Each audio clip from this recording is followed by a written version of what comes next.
Welcome. In front of me is a Nokia 2.4 and today I'll show you how to capture a screenshot on this phone.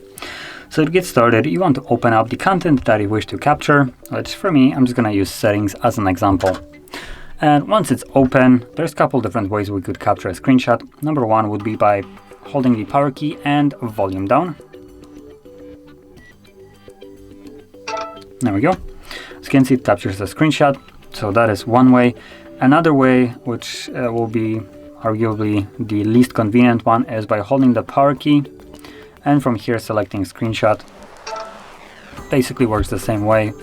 And sometimes there's also a toggle somewhere in here for the screenshot, but it looks like it might not be here.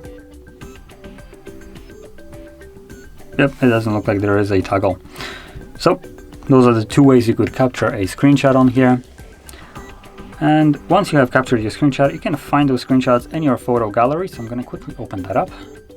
And let's go to library. And in here you should see a folder called screenshots. And in that folder you will find basically every screenshot that you have captured on this phone. So if you found this very helpful, don't forget to hit like, subscribe, and thanks for watching.